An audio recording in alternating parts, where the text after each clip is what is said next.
तो रिसेंटली एक सवाल पूछा गया हमें कि गुरु ग्रंथ साहिब जी को पढ़ने का सही तरीका क्या है। ये सवाल अपने आप में ही बहुत इम्पोर्टेंट है। जो भी इंसान सिख धर्म से जुड़ा हुआ है उसको ये चीज़ को समझना है कि गुरु ग्रंथ साहिब जी सिर्फ एक किताब नहीं है, ये हमारे लिए जीवित गुरु के समान है। तो इसलिए उसे पढ़ने का तरीका भी हमें आना चाहिए। सबसे पहले तो सवाल पूछने का धन्यवाद। और जितना भी मेरे को पता है मैं सारी चीज़ें आपके साथ शेयर करूँगा। वीडियो को एंड तक ज़रूर देखना।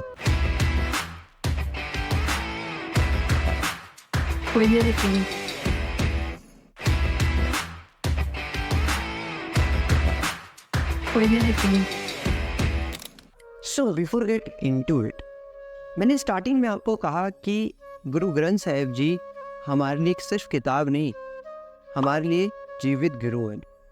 मेरा कहने का मतलब यहाँ पर यह था कि शरीर मिट जाते हैं लेकिन विचार कभी नहीं मिटते, और ये विचार हमारे गुरु ग्रंथ साहिब जी के अंदर है, हमारे गुरु साहिबानों के। तो इसलिए गुरु ग्रंथ साहिब जी को पढ़ने से पहले हमें उस मर्यादा को फॉलो करना बहुत ज़रूरी है, तभी आपको एक आध्यात्मिक अनुभव मिलेगा।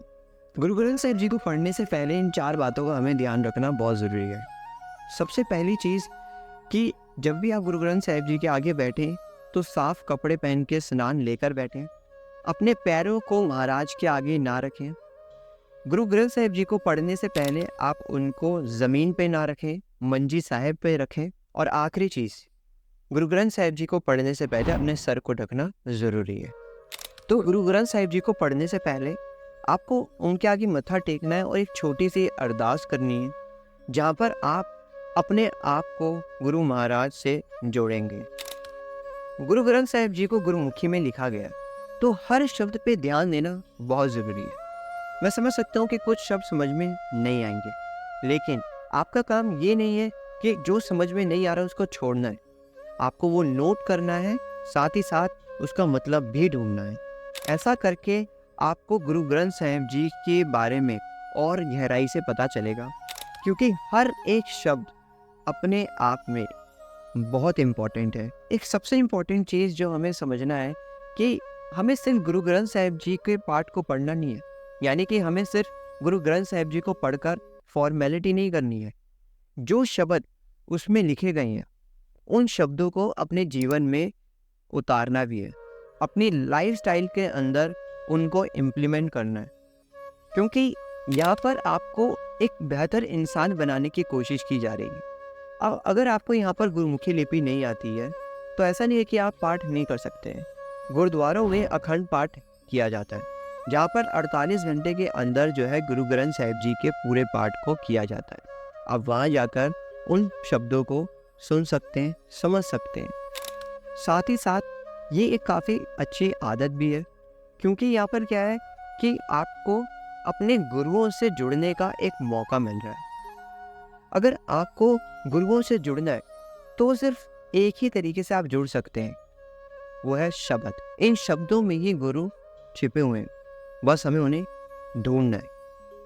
अब गुरु ग्रंथ साहिब जी जो है वो हमारे लिए गुरु समान ही है, जहाँ पर एक जीवित गुरु ही हमें ये सारी चीज़ें बता रहे हैं। अब इसलिए आपको गुरु ग्रंथ साहिब जी को संभाल कर एक सावधानी के साथ पढ़ना है। पूरी मर्यादा जो है आपको फॉलो करनी है। अगर आपको किसी भी तरीका कोई भी सवाल होता है तो आप गुरुद्वारे में बेझिझक पूछ सकते हैं। अगर कोई चीज़ आपको समझ में नहीं आ रही है तो YouTube में आपको काफ़ी चीज़ें मिलेगी, हमारे चैनल पे आपको काफ़ी चीज़ें मिलेगी।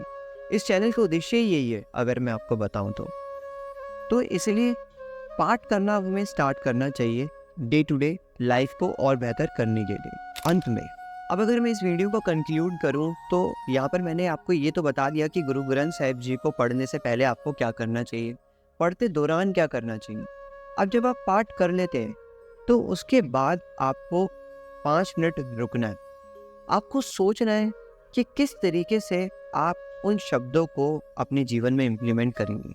आपको समझना है कि ये बातें आखिर गुरु साहिबान ने क्यों की, सोचना है और इसके बाद जो है आपको इम्प्लीमेंट करना है। सो अगर आपको ये वीडियो ज़रा से भी इंफॉर्मेटिव लगती है तो आप अपने दोस्तों के साथ ज़रूर शेयर करना। Comment section is always open. अगर आपका भी किसी तरीके का कोई भी सवाल है तो आप मुझे कमेंट में पूछ सकते हैं। अगर वीडियो ज़रा सी पसंद आई तो लाइक ज़रूर करना। इफ़ यू लाइक दिस बानी then subscribe this channel now.